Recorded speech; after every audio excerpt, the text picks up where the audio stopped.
Bismillahirrahmanirrahim. Assalamualaikum warahmatullahi wabarakatuh.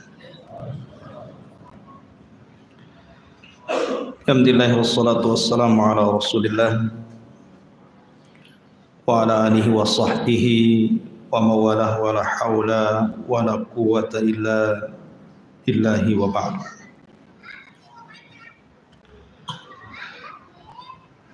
Baik, kita lanjutkan kajian kita, masih membahas kitab Syarhus Sunnah li Imami Ahli Sunnati wal Jamaah Al-Imam Al-Barbahari rahimahullahu ta'ala. Kita masuk pada perkataan beliau, qala al-muallif rahimahullahu ta'ala, wal imanu bi anna Aba Bakrin wa Umar rahmatullahi alaihima fi hujrati Aisyah radhiyallahu anha ma'a Rasulillah sallallahu alaihi wasallam qad dufinahu hunalika ma'ah fa idza ataital qabra fattaslimu alaihima ba'da Rasulillah sallallahu alaihi wasallam wajibun.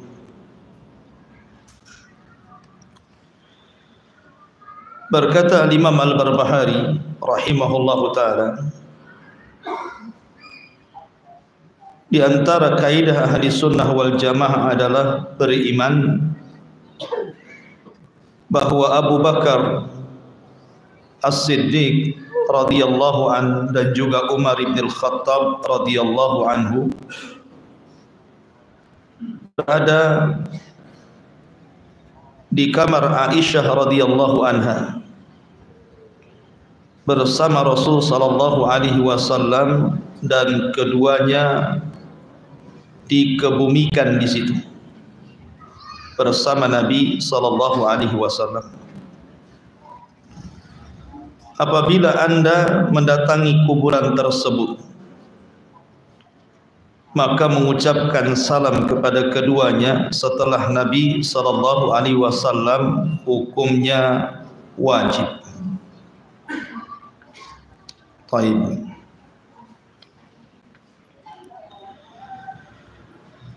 Di sini muallif rahimahullahu taala menjelaskan kepada kita tentang keutamaan dua sahabat Rasul yang merupakan wazirnya Nabi sallallahu alaihi wasallam, Abu Bakar dan juga Umar. Dan keduanya adalah sahabat pilihan Rasul yang Nabi sallallahu alaihi wasallam sabdakan, iktadu billadaini min ba'di Abu Bakrin wa Umar. Ikutilah dua manusia sepeninggalku ini.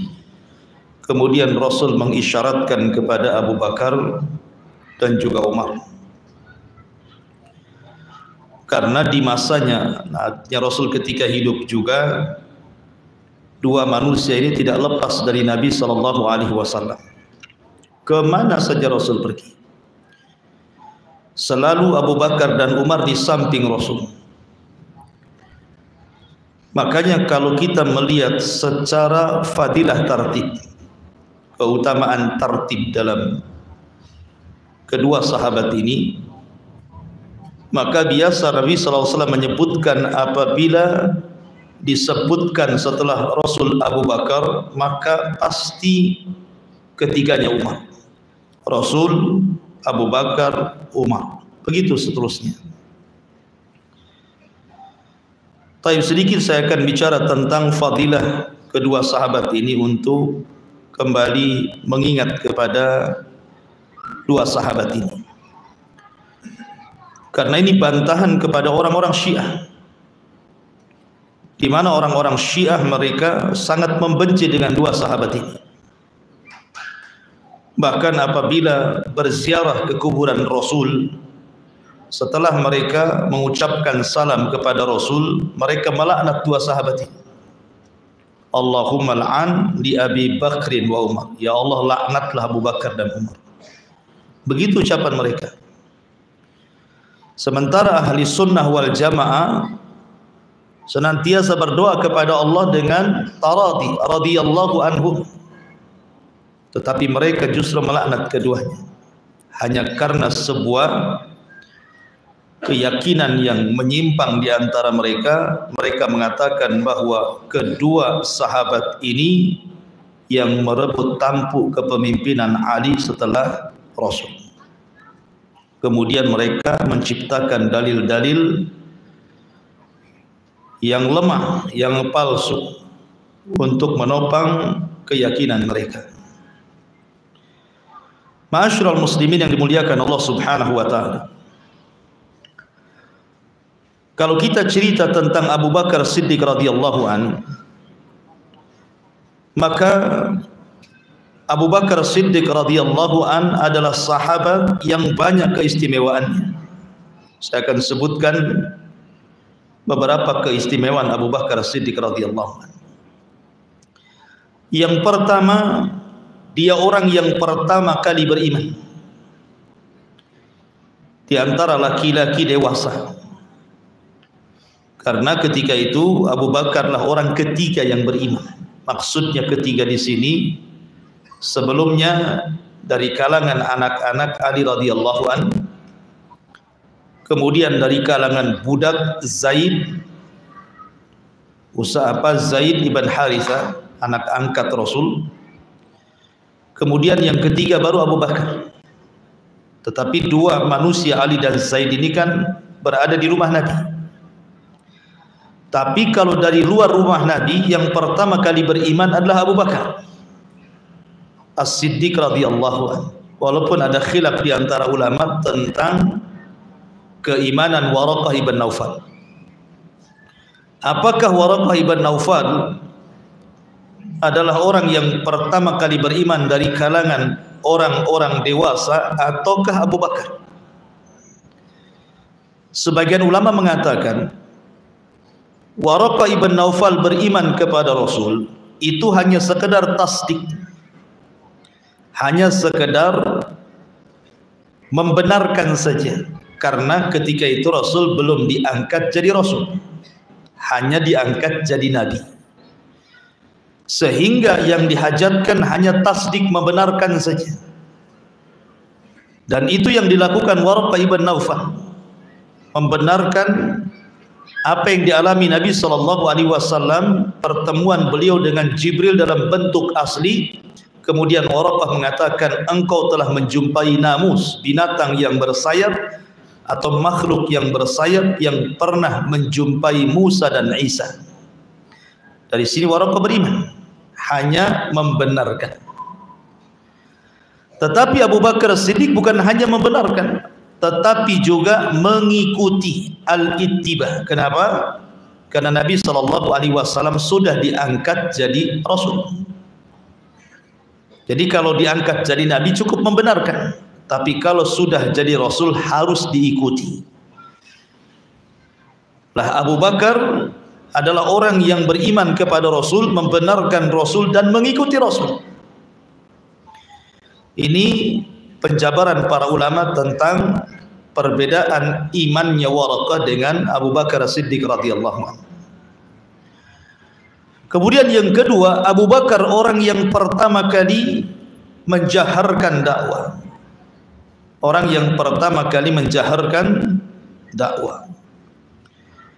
Kita tahu kisah Islamnya Abu Bakar itu tidak macam-macam. Beda dengan sahabat-sahabat yang lainnya, banyak kisah tentang keislaman mereka karena terbangun dari keraguan baru kemudian muncul keyakinan. Tapi Abu Bakar itu tidak dibangun dengan keraguan ketika masuk Islam. Sama sekali tidak ada keraguan. Wajar karena Abu Bakar itu sudah mengenal Rasul sedari kecil, semasa remaja, dewasa, sampai menjadi teman sebelum Islam. kemudian dalam Islam, kemudian dalam hijrah, kemudian dalam jihad, dan begitu seterusnya. Sehingga ketika Nabi SAW kemudian meminta Abu Bakar untuk masuk Islam, tidak ada keraguan Abu Bakar untuk masuk Islam. Langsung dia mengucapkan 2 kalimat syahadat dan masuk Islam. Dan dia orang yang pertama kali menjaharkan dalam dakwah setelah Nabi SAW. Kemudian yang ketiga, Abu Bakarlah orang yang pertama kali mengumpulkan Al-Quran. Setelah perang Yamamah, ma'ruf perang melawan Musailamah Al-Kadzab, banyak para penghafal Quran meninggal di situ. Sehingga Umar bin Khattab radhiyallahu an datang kepada Abu Bakar Siddiq radhiyallahu an untuk mengumpulkan Al-Quran. Pada awalnya Abu Bakar tidak mau, karena tidak pernah dilakukan Nabi. Tapi karena melihat bahwa ini sebuah masalihul mursalah, maslahatnya besar, sebab kalau seandainya tidak ada mushaf, kemudian para penghafal Quran gugur, tentu lambat laun mushaf akan ditinggalkan manusia, Quran akan ditinggalkan manusia. Maka Abu Bakar pun kemudian mendapatkan hidayah untuk mengumpulkan pertama kali lembaran-lembaran Al-Quran. Kemudian Abu Bakar Siddiq radhiyallahu anhu juga orang yang pertama kali menginfakkan hartanya dari kalangan laki-laki, tentunya setelah Khadijah bintu Khuwailid. Bahkan Nabi SAW mengatakan, aku tidak pernah merasa aman untuk menggunakan harta-harta kalian kecuali harta Abu Bakar Siddiq radhiyallahu anhu. Seolah-olah harta Abu Bakarlah harta Nabi, sehingga Rasul bisa bermuamalah dengan harta Abu Bakar sesuka hati Rasul dalam berdakwah kepada Allah Azza wa Jalla. Bahkan dia pernah menginfakkan semua hartanya 2 kali. Pertama dalam pendanaan hijrah Rasul, yang kedua dalam perang Tabuk. Kemudian Abu Bakar Siddiq radhiyallahu an adalah orang yang dihabarkan pertama kali dari 10 sahabat yang dijanjikan masuk surga, yang disebut dengan al-asyaratu al-mubashshiruna bil jannah. Maka yang pertama kali Rasul menyebutnya adalah Abu Bakrin fil jannah, Abu Bakar di surga. Kemudian juga Abu Bakar Siddiq radhiyallahu an, rumahnya adalah rumah yang pertama kali semua keluarganya masuk Islam. Tidak ada di zaman itu yang satu keluarga masuk Islam. Ya, mungkin suaminya masuk Islam, istrinya tidak. Istrinya masuk Islam, suaminya tidak. Anaknya masuk Islam, orang tuanya tidak. Orang tuanya masuk Islam, anaknya tidak. Begitu seterusnya. Tapi Abu Bakar bisa membawa keluarganya masuk Islam. Dan dia keluarga pertama, rumah pertama yang seluruh keluarganya masuk Islam. Bahkan 4 generasi semua jadi sahabat Nabi. Abu Quhafa, ayahnya Abu Bakar. Abdullah ibn Uthman, ayahnya Uthman, atau dikenal dengan Abu Quhafa, masuk Islam. Walaupun masuk Islamnya telat setelah Fathu Mekah, dan menjadi sahabat Nabi. Kemudian Abu Bakar sendiri putranya Abdullah ibn Uthman, atau dikenal dengan Abu Bakar Siddiq radhiyallahu anhu, juga jadi sahabat Nabi. Kemudian putranya Abdurrahman juga masuk Islam dan berjumpa dengan Rasul dan jadi sahabat Nabi. Kemudian anak daripada Abdurrahman juga masuk Islam walaupun masih kecil dan berjumpa dengan Rasul dan menjadi sahabat Nabi. 4 generasi semua jadi sahabat Nabi. Tidak ada di sahabat selain Abu Bakar Siddiq radhiyallahu anhu. Kemudian juga Abu Bakar Siddiq radhiyallahu anhu adalah orang yang kedua setelah Nabi SAW di dalam hijrah, dan tidak ada sahabat yang diizinkan hijrah bersama Rasul. Setiap ada sahabat izin hijrah, maka Rasul mengatakan silahkan hijrah pergi. Semua sahabat diizinkan semuanya, kecuali Abu Bakar. Apabila dia izin hijrah, maka Rasul mengatakan tidak untuk. Terus sampai Abu Bakar heran, semua sahabat diizinkan hijrah kecuali dia.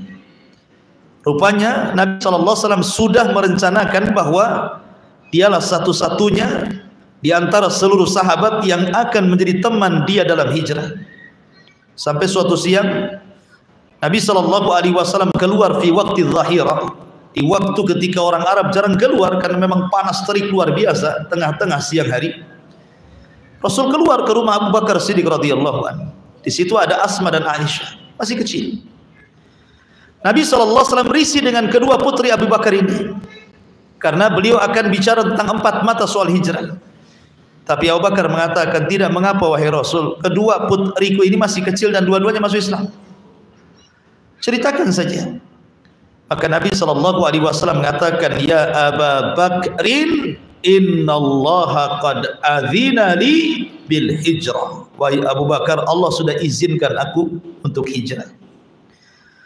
Ketika mendengar itu, Abu Bakar Siddiq radhiyallahu anhu langsung mengatakan, as-suhbatu suhbatu ya Rasulullah. Bolehkah aku menjadi temanmu dalam hijrah Rasul? Maka Rasul mengatakan, as-suhbatu suhbatu ya Abu Bakar. Iya, engkau akan jadi temanku dalam hijrah. Tiba-tiba fabaka Abu Bakrin. Abu Bakar menangis karena bahagianya sehingga dia menangis. Kata Aisyah radhiyallahu anha, aku tidak pernah melihat orang sebahagia mampu menangis kecuali ketika aku melihat ayahku menangis, karena bahagia diajak hijrah bersama Nabi SAW. Bahkan Abu Bakar Siddiq radhiyallahu anhu adalah orang yang difirmankan Allah Subhanahu wa taala, "Tsaniyasnaini idhuma fil ghar." Dia adalah salah seorang dari 2 orang yang ketika keduanya berada dalam gua, maksudnya di gua Sur, dalam perjalanan hijrah. Nabi SAW dan Abu Bakar berada dalam gua itu. Dan itu keistimewaan Abu Bakar, berada satu gua bersama Nabi SAW dalam gua Thur itu.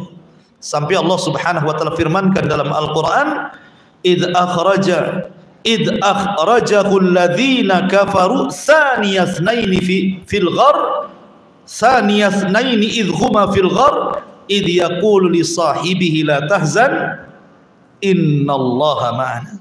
Sampai turun ayat bagaimana Allah Subhanahu wa taala menggambarkan Abu Bakar dan Rasul dalam gua tersebut. Kemudian juga Abu Bakar Siddiq radhiyallahu an adalah orang yang sangat dipercaya Rasul dalam al-istisyar. Istisyar itu kalau Rasul meminta pendapat orang, bagaimana pendapat antum, bagaimana pendapat antum, nanti ujung-ujungnya pendapat Abu Bakar yang diambil. Semua bisa berpendapat, tapi ujung-ujungnya pendapat Abu Bakar yang diambil. Seperti ketika umpamanya kasus tawanan perang Badar, 70 tawanan perang Badar, Rasul meminta pendapat para sahabat termasuk Umar, yang ketika itu sangat keras pendapatnya agar tawanan Badar itu dibunuh saja karena mereka musuh Allah dan Rasulnya. Ketika Rasul mengatakan kepada Abu Bakar, kata Abu Bakar, sudah ditebus aja wahai Rasul. Yang tidak sanggup menebus, kalau dia bisa membaca dan menulis, maka setiap satu orang mengajari 10 sahabat Rasul membaca dan menulis anak-anak mereka. Lah salah satunya adalah Zaid ibn Thabit, bisa membaca dan menulis karena diajari tawanan Badar. Ya. Kemudian juga Abu Bakar Siddiq radhiyallahu an adalah orang nomor 2 dalam berdakwah. Ketika Nabi SAW pertama kali berdakwah, mengajak manusia ke dalam tauhid, datang Uqbah ibn Abi Mu'ayth, kemudian hampir mencekik Nabi. Datang lagi sahabat-sahabat yang lain hampir memukuli Rasul dengan sandal. Tiba-tiba Abu Bakar datang, kemudian mengatakan, ataqtulu rajulan yaqulu rabbi Allah, ataqtuluna rajulan yaqulu rabbi Allah. Apakah kalian hendak membunuh orang yang mengucapkan Rabb kami Allah? Da'uhu, tinggalkan dia. Tiba-tiba Uqbah bin Abi Mu'ayth dan kawan-kawannya melihat Abu Bakar ditinggalkan Nabi, giliran mereka mengeroyok Abu Bakar sampai hampir mati, mau pingsan. Sehingga Abu Bakar Siddiq radhiyallahu anhu ketika pingsannya langsung diselamatkan oleh kabilahnya, dibawa ke rumah. Sampai-sampai mengancam kabilahnya Bani Taim, kalau seandainya Abu Bakar mati, maka nyawa dibalas nyawa. Ketika Abu Bakar siuman, ibunya menawarkan makanan dan minuman dan obat, tapi Abu Bakar justru mengatakan, kaifa halun Nabi sallallahu alaihi wasallam, bagaimana kondisi Nabi? Bagaimana kondisi Nabi? Kemudian juga Abu Bakar Siddiq radhiyallahu an adalah orang nomor 2 setelah Rasul dalam jihad. Dalam perang Uhud, ketika Ibnul Qami'ah membunuh sahabat Nabi SAW namanya Mus'ab bin Umair. Mus'ab bin Umair ini secara perawakan itu mirip dengan Nabi. Perawakannya itu mirip dengan Nabi, sehingga disangkanya Mus'ab itu Nabi dalam peperangan. Ibnu Qami'ah mengejar Mus'ab bin Umair dan berhasil membunuhnya. Tiba-tiba dia merasa telah membunuh Nabi, berteriaklah, "Qutila Muhammad, Muhammad sudah mati." Tiba-tiba kemudian peperangan berhenti, karena inti mereka membunuh Nabi, apalagi di malam hari. Tidak ada lagi yang melanjutkan, masing-masing kembali ke kemahnya masing-masing. Abi Sufyan yang ketika itu kurang yakin kalau Rasul sudah meninggal, dia berteriak di hadapan kemah-kemah para sahabat Rasul, karena malam-malam tidak lihat. Kata Abu Sufyan, "Afiku Muhammad." Muhammad ada di situ. Rasul sallallahu alaihi wasallam yang ketika itu bersembunyi mengatakan di hadapan para sahabat, "La tujib." Jangan kau jawab, jangan kalian jawab. Kemudian terus sampai 3 kali Abu Sufyan mengatakan, "Afiku Muhammad." Muhammad masih hidup di situ. Kata Rasul, "Jangan dijawab." Maka kemudian Abu Sufyan beralih, "Afikum Abu Bakar." Yang pertama disebut setelah Rasul, apakah Abu Bakar masih hidup? Kata Rasul, "Jangan dijawab." Sampai 3 kali. Baru Rasul mengatakan, Abu Sufyan mengatakan, "Afikum Umar." Apakah ada Umar di situ? Kata Rasul, "Jangan dijawab." Umar pula tak bisa nahan diri. Kata Rasul, "Jangan dijawab." Mana Umar bisa dinasihati? Berdiri dia. "Ana Umar," katanya. "Saya Umar, di samping saya ada Abu Bakar dan Rasul sallallahu alaihi wasallam masih hidup." Maka Abu Sufyan mengatakan, "Sadaqta ya Ibnul Khattab wa kadzaba Ibnul Qami'ah." Engkau benar wahai Ibnul Khattab, dan telah berdusta Ibn Qami'ah yang mengatakan sudah membunuh Nabi. Ya. Artinya bahwa yang dikehendaki dalam peperangan itu 3 orang ini. Ya. Mereka hendak membunuh Rasul, Abu Bakar dan Umar. Makanya Abu Bakar itu orang nomor 2, Umar orang nomor 3 dalam jihad. Karena itu jadi sasaran empuknya orang-orang mereka, tapi tidak pernah menyentuh 3 orang ini. Padahal 3 orang ini semua ikut perang. Baik Abu Bakar, baik Umar bersama Rasul, tidak pernah satupun peperangan kecuali ikut bersama Nabi. Tapi tidak pernah disentuh, artinya tidak pernah mengalami kecelakaan serius. Sampai setelah wafatnya Rasul pun keduanya masih hidup dan menjadi khalifatul Islam setelah Rasul sallallahu alaihi wasallam. Kemudian juga Abu Bakar Siddiq radhiyallahu anhu adalah orang yang paling cerdas dari seluruh para sahabat Rasul, yang paling paham dengan maksud wahyu. Ketika Nabi sallallahu alaihi wasallam berkhutbah, Rasul berkhutbah, dan itu khutbah terakhir. Setelah itu Rasul tidak berkhutbah lagi karena beberapa kali setelahnya Rasul meninggal. Lah salah satu isi khutbah Nabi sallallahu alaihi wasallam apa? "Inna Allaha khayyara 'abdan baina dunya wa baina ma indallah." Sesungguhnya Allah Subhanahu wa taala memilih seorang hamba antara hidup di dunia ataukah menyusul teman-temannya fi rafiqil a'la, di surga yang paling tinggi, rafiqil a'la. Rasul tidak menyebutkan siapa-siapa. Rasulullah yang mengatakan abdan, Allah memilih seorang hamba. Tiba-tiba Abu Bakar menangis. Di saat Rasul sedang berceramah, Abu Bakar menangis, seolah-olah tangisan Abu Bakar memutus ceramah Nabi. Semua pandangan melirik kepada Abu Bakar. Maksudnya diam, Rasul lagi bicara. Tapi Abu Bakar tidak diam, malah kemudian berteriak mengatakan, "Fadainaka bi abaina, fadainaka bi ummahatina, fadainaka bi auladina, fadainaka bi amwalina." Ya Rasulullah, kami tebus dengan bapak kami, dengan ibu kami, dengan anak kami, dengan harta kami. Orang pun marah dan mengatakan, "Lima qata'ta kalaman Nabi." Hei Abu Bakar, kenapa kau putus ucapan Nabi? Biarkan dia bicara. Da'u yatakallam. Tapi Abu Bakar terus saja ngomong. Sampai Nabi mengatakan, "Da'u Abu Bakrin yatakallam." Biarkan Abu Bakar bicara. Setiap pintu masjid sudah tertutup bagi kalian kecuali pintu Abu Bakar Siddiq radhiyallahu anhu. Abu Sa'id Al-Khudri atau Abdullah bin Abbas radhiyallahu an, ketika selesai peristiwa itu dan Nabi SAW sudah meninggal dunia, setelahnya beberapa hari setelah khutbah itu, baru kata Abdullah bin Abbas, Abu Sa'id Al-Khudri kalau tidak salah, mengatakan, wallahi Abu Bakar adalah orang yang paling paham di antara kami. Karena kami tidak tahu maksud ucapan Rasulullah memilih seorang hamba, yang dimaksud hamba di sini maksudnya Rasulullah. Tapi sahabat tidak tahu kecuali Abu Bakar. Yang tahu bahwa yang dimaksud abdan hamba dalam khutbah Rasul adalah Rasul sendiri. Karena setelah khutbah ini beberapa hari setelahnya kan Rasul meninggal. Itulah kecerdasan Abu Bakar Siddiq radhiyallahu anhu. Makanya Abu Bakar itu orang yang paling alim dan yang paling fahim, orang yang paling alim dan paling faham terhadap wahyu Nabi, wahyu Allah Subhanahu wa taala yang diturunkan kepada Nabi SAW. Kemudian Abu Bakar Siddiq radhiyallahu anhu juga orang kedua setelah Rasul dalam sholat. Ketika Rasul sakit parah, sebenarnya Rasul itu ingin berusaha bangkit mengimami manusia, tapi setiap Rasul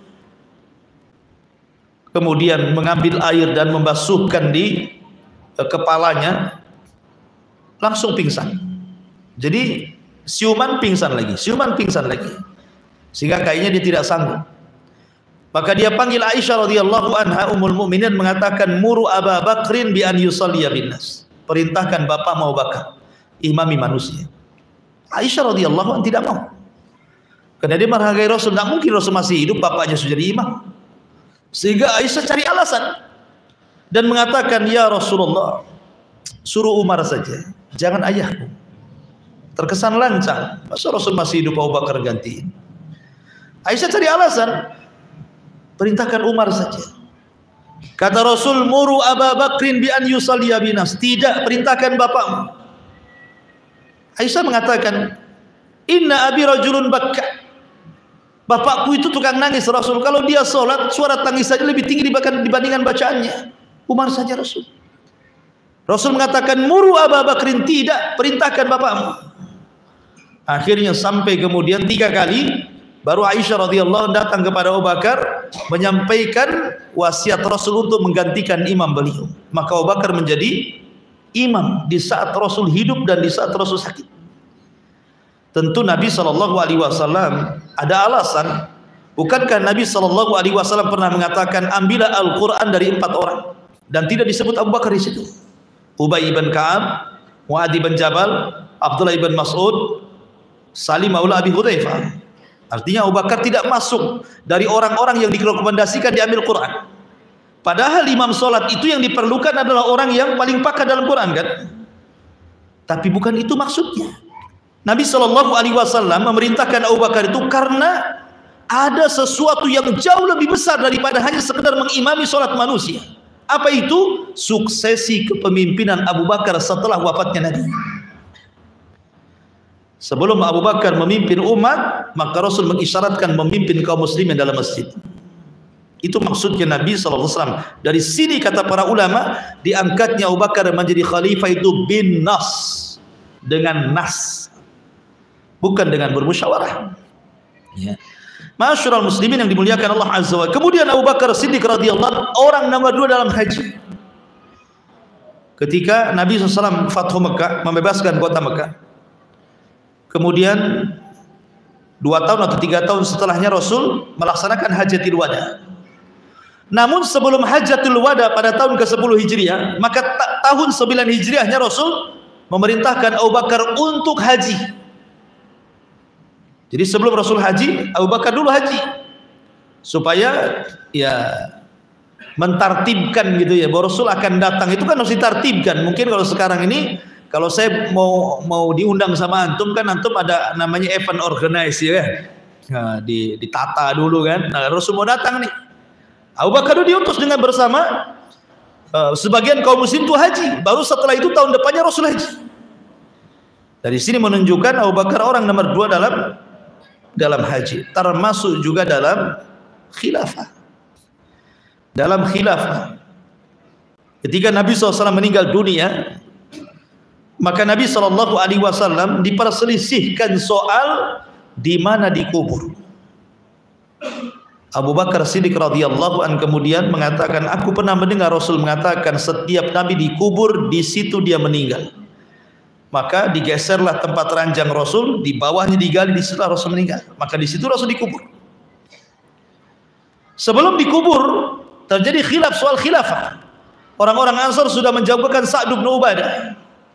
Tapi Abu Bakar kemudian mengatakan, aku pernah mendengar Rasul mengatakan al-a'immatu min Quraisy, pemimpin dari suku Quraisy, pemimpin dari Muhajirin. Tidak ada Ansar jadi pemimpin. Ansar itu jadi wazir menteri saja. Akhirnya dari perkataan ini tidak pernah orang Ansar jadi pemimpin. Semua pemimpin dari Muhajirin. Khulafaur Rasyidin Muhajirin, Abu Bakar, Umar, Utsman, Ali, Hasan. Kemudian Daulah Umayyah Muhajirin, Daulah Abbasiyah Muhajirin. Terus orang Ansar tidak pernah kebagian jadi pemimpin. Tetapi al-jaza'u min jinsil amal. Walaupun mereka merasakan bagaimana bengisnya kepemimpinan setelah Khulafaur Rasyidin gitu ya, dari fase kerajaan, tetapi pahala mereka atas kesabaran di dunia Allah berikan pahala mereka di akhirat dengan orang yang pertama kali meminum telaga Rasul sebelum orang-orang Muhajirin. Orang Ansar dulu, Muhajirin belakangan.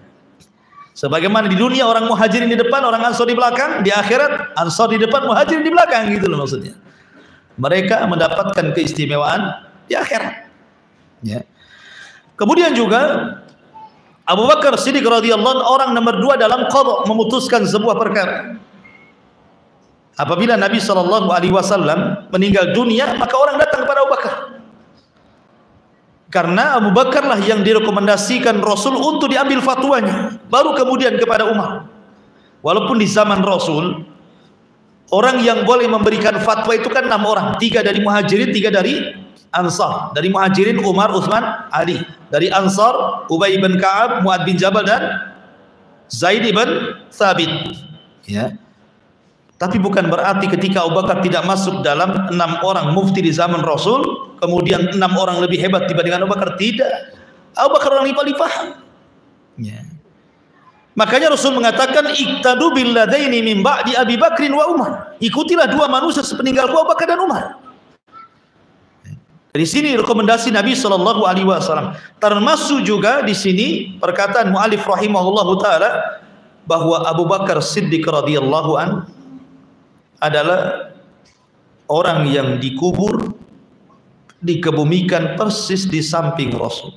Sebelah sini kuburan Rasul, sebelah kanannya ke bawah sedikit Abu Bakar, kemudian sebelah kanannya lagi baru Umar. Jadi berjejer gini kuburannya, di sini, kemudian gini, gitu ya, zigzag nih, di sini, sini. Lah Abu Bakar persis di samping Nabi SAW. Dari sini secara khulasah Abu Bakar Siddiq radhiyallahu anhu teman Rasul di masa remaja, bahkan ketika di masa dewasa dan Rasul menjadi pengusaha sebagai tajir sebelum Islam. Abu Bakar teman di dalam Islam, Abu Bakar teman setelah Islam, Abu Bakar teman di dalam hijrah, Abu Bakar teman di dalam jihad, Abu Bakar teman setelah hijrah, dan Abu Bakar juga akan menjadi teman Rasul sampai dikubur di samping Rasul, dan tentu keduanya akan berjumpa fil jannatin na'im, di surga yang penuh dengan kenikmatan. Itulah khulasa daripada Abu Bakar Siddiq radhiyallahu anhu. Kemudian orang yang kedua, Umar ibn al-Khattab radhiyallahu anhu. Orang ketiga setelah Rasul, Abu Bakar, kemudian Umar. Banyak yang cerita-cerita di masyarakat yang mungkin antum pernah dengar juga, ya, bahwa sebab keislaman Umar bin Khattab radhiyallahu anhu itu adalah ketika dia hendak membunuh Nabi. Sudah membawa pedang menuju rumah Arqam bidadari Arqam. Di tengah jalan kemudian ada seorang sahabat yang menyembunyikan keislaman. Kemudian ngomong mengatakan, "Ya Umar, ila aina tadhhab?" Anda pergi ke mana? Kata Umar, liaqtulu Muhammadan, aku akan membunuh Muhammad. Kemudian sahabat yang menyembunyikan keislamannya ini mengatakan, maukah kutunjukkan sesuatu yang jauh lebih hebat dibandingkan kau mendatangi Muhammad? Kata Umar, apa itu? adikmu Fatimah dan suaminya Sa'id bin Zaid masuk Islam. Oh, langsung dia putar balik, ya kan? Ketika sampai di rumah adiknya Fatimah, rupanya di situ ada Khabbab bin Arat sedang mengajarkan Quran kepada keduanya. Dan Umar sempat mendengar. Tidak ada salam, tidak ada kalam, rumah langsung dijebol, pintunya langsung masuk, kemudian langsung dihantam Fatimah dan Sa'id, dipukul sampai keluar darah. Baru setelah melihat Fatimah adiknya dipukul sampai keluar darah dari telinganya, kemudian dia pun kasihan. Akhirnya kemudian dia pun melunak dan meminta lembaran yang di tangan Fatimah untuk dikasih dia. Tapi Fatimah mengatakan, jangan, engkau najis. Kalau kau hendak memegang lembaran maksudnya yang isinya Quran itu, kau mandi dulu sana. Akhirnya Umar pun mandi. Kemudian baru dibolehkan memegang lembaran itu dan dibacalah surah Toha. Dari situlah Umar akhirnya dapat hidayah, kemudian mendatangi Nabi SAW dan masuk Islam. Secara riwayat, riwayat ini semua lemah, baik secara sanad atau secara matan. Ulama melemahkan kisah ini. Tapi kan ini kisah yang masyhur kan? Kisah yang masyhur keislaman Umar itu kan biasanya orang-orang kalau menceritakan mesti ini. Kisah yang ini nih. Padahal secara sanad dan matan ini lemah. Bagaimana mungkin logika ya? Dia sudah memukul Fatimah, kemudian memukul Zaid, tiba-tiba disuruh mandi dia mau. Anda bisa lagi emosi. Antum saja lagi emosi gitu, habis mukul istri lagi emosi gitu. Janganlah dipukul istri antum. Maksudnya ini kalau lagi emosi tiba suruh mandi masa mau kan itu. Yang kedua, kemudian dia suruh mandi karena untuk megang mushaf, dia kafir. Nah, apa manfaat mandinya? Manfaat mandinya apa? Kecuali dia mandi masuk Islam. Nggak ada manfaatnya, dia masih kafir dia mandi. Sehingga para ulama mengatakan matanya mungkar, sanadnya lemah. Lalu cerita keislaman Umar yang sahih itu seperti apa? Wallahu alam, ada riwayat daripada Mujahid, dan ini yang dianggap mungkin paling akrab lah, walaupun mungkin juga ada ulama yang mengkritik tentang kesahihannya, tetapi ini yang paling sahih. Jadi kisahnya Umar bin Khattab radhiyallahu masuk Islam itu begini. Ketika Nabi SAW berada di Masjidil Haram dan salat di Ka'bah, maka Nabi SAW ketika salat dia membaca surah Qaf, dan Umar ketika itu ada di situ.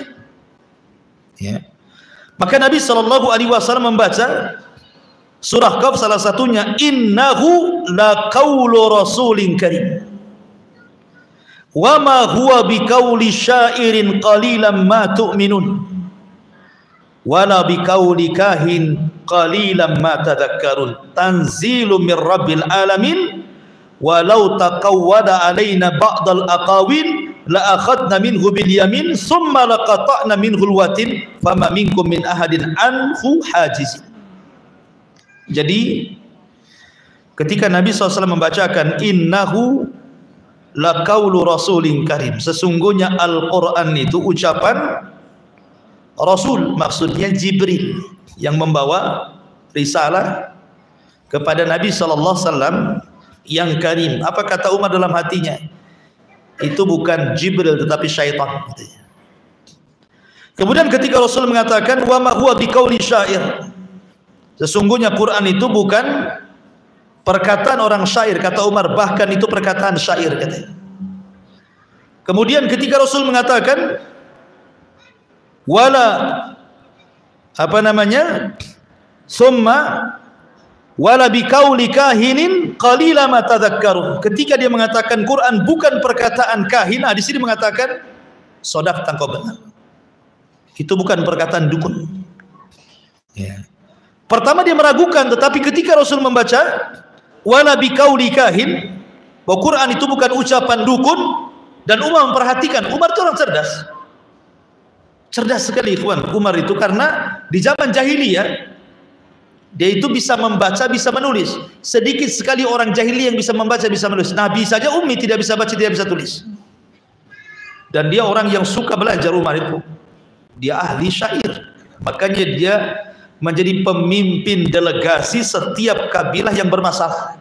Karena kabilah Umar, kabilah Bani Adi itu terkenal orang yang mengislah di antara kabilah-kabilah yang berselisih. Lah ketuanya Umar. Jadi dia cerdas. Tak mungkin orang cerdas dipilih jadi ketua. Ya kan? Jadi ketika dia mendengar surat Qaf dibacakan sampai kepada walau taqawwala alaina ba'dal aqawila akhadna minhu bil yamin thumma laqata'na minhu alwatin fama minkum min ahadin anhu jahazizin, bahwa seandainya engkau wahai Muhammad membuat-buat yang tidak diwahyukan Allah kepadamu, maka kami akan tarik tangan kananmu, kami akan putus urat nadimu.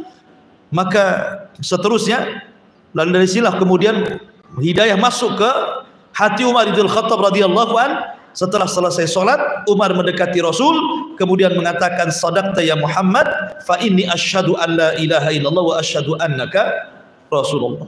Inilah kisah yang paling sahih tentang keislaman Umar bin Khattab radhiyallahu, karena mendengar Rasul ketika salat membaca surah Qaf.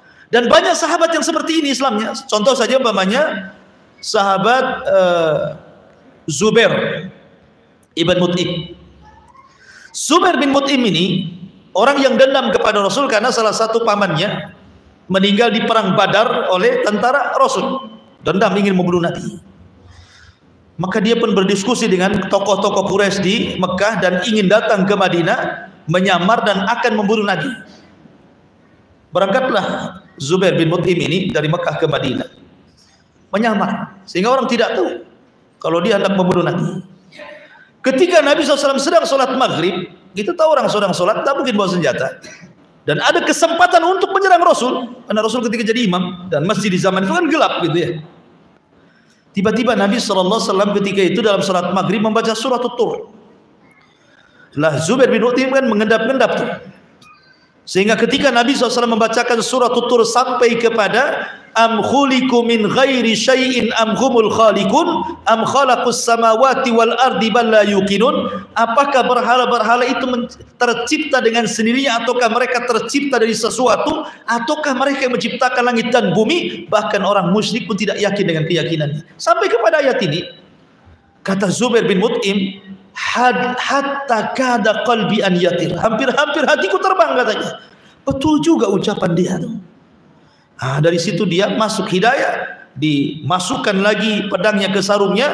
Setelah Rasul salam berzikir, dia datang kepada Rasul, kemudian dia mengislamkan dirinya, asyhadu alla ilaha illallah asyhadu anna Muhammadur Rasulullah. Artinya banyak sahabat-sahabat yang masuk Islam gara-gara mendengar Al-Qur'an. Dan hari ini juga banyak, lihat orang-orang barat itu. Banyak orang masuk Islam hanya gara-gara dengar suara azan masuk Islam. Ya, kalau sekarang orang Islamnya aneh, kalau dengar suara azan lari dia, nggak ke masjid. Orang kafir masuk Islam, ditanya orang Islam lari jauh-jauh dari masjid. Kalau bisa beli perumahan tuh jangan sampai yang samping masjid katanya, karena tidak nyenyak subuhnya katanya. Ma'asyiral muslimin yang dimuliakan Allah Subhanahu wa taala, intinya bahwa Umar bin Khattab radhiyallahu an masuk Islam karena mendengar bacaan Al-Qur'an. Adapun keistimewaan Umar luar biasa, kurang lebih dengan Abu Bakar Siddiq radhiyallahu an. Dia orang nomor 2 setelah Abu Bakar Siddiq radhiyallahu an di dalam Islam. Ketika dia masuk Islam, Umar bin Khattab itu tidak tega melihat sahabat yang menyembunyikan keislamannya, beribadah di rumah-rumah mereka saja, tidak berani terang-terangan. Sebagian mereka menyembunyikan keislaman. Tidak tega Umar kayak gitu. Masa agama yang benar kok disembunyikan? Harusnya agama yang benar ya ditampakkan. Datang kepada Rasulullah, Rasul izinkan aku menampakkan keislamanku. Kata Rasul jangan. Datang lagi Rasul izinkan aku mengilankan keislamanku. Kata Rasul jangan. Sampai 3 kali. Tapi karena Umar memaksa, akhirnya Rasul mengizinkan. Datanglah dia ke rumah Abu Jahal. Digedornya rumah Abu Jahal. Ya, karena Umar dengan Abu Jahal itu juga masih ada kekerabatan. Dari istrinya Abu Jahal itu kan masih kabilahnya Umar bin Khattab. Jadi digedor tuh, ya Abul Hakam, inni ala dini Muhammad. Hei Abul Hakam, saya Umar, saya berada di atas agama Muhammad. Nggak berani dibuka lah Abu Jahal. Siapa yang tidak kenal Umar bin Khattab radhiyallahu? Abu Bakar hanya mencaci maki di dalam rumah. Waihaka ya Ibn Khattab, celaka engkau ya Ibn Khattab. Yang penting siapa Abu Jahal sudah tahu dia masuk Islam, datang ke rumah Umayyah, datang semua rumah pembesar Arab didatangi dia. Sampai akhirnya datang ke pasar, dia mengiklankan keislaman di tengah pasar. Disitulah Umar dikeroyok dari mulai terbit fajar sampai terbenam matahari, kelahi. Ada orang yang bisa kelahi seperti itu, dari pagi sampai sore kelahi aja.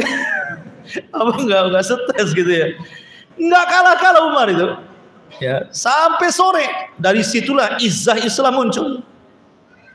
Ya, kenapa? Merasa ada backing dari Amirul Mukminin. Nah, maka perlu juga backing dalam Islam itu ya. Makanya sahabat berani akhirnya sholat di depan Ka'bah karena ada Umar bin Khattab, apalagi Hamzah, kemudian masuk Asadullah dan sahabat-sahabat yang lainnya, sehingga akhirnya Islam jaya dengan masuknya Umar bin Khattab radhiyallahu an. Adapun pembahasan secara singkat yang disebutkan Imam Barbahari tentang kalau kita datang ke kuburan Rasul, Abu Bakar dan Umar, mendatangi kuburan Abu Bakar, Umar dan Rasul SAW, itu ada dua hukum. Pertama, bagi penduduk Madinah itu hukumnya sunnah, ya ziarah kubur, sebagaimana Rasul mengatakan, inni nahaitukum an ziyaratil kubur fazuruha fa innaha tudzakirukum al-akhirah. Dulu aku larang kalian ziarah kubur, sekarang aku perintahkan silakan ziarah kubur. Artinya bagi penduduk Madinah sunnah hukumnya secara ijma'. Tapi kita di sini, orang yang bukan orang Madinah, maka tidak boleh menyengajakan berziarah kubur dalam rangka beribadah kecuali di 3 masjid. Rasul mengatakan la tushaddu rihal illa ila thalathati masajid. Tidak boleh menyengajakan safar untuk beribadah kecuali ke 3 masjid. Masjidil Haram, Masjid Nabawi, Masjidil Aqsa. Tapi kalau sudah sampai di sana, kemudian antum ingin berziarah, ya, apalagi sudah sampai di Masjid Nabawi, ya sangat dianjurkan antum mengucapkan salam di situ, salawat kepada Nabi sallallahu alaihi wasallam, karena 1 kali salawat maka Rasul akan salawat 10 kali kepada kita. Wallahu alam. Sudah azan. Subhanakallah bihamdika asyhadu an la ilaha illa anta astaghfiruka wa atubu ilaik. Allahu ta'ala. Assalamualaikum warahmatullahi wabarakatuh.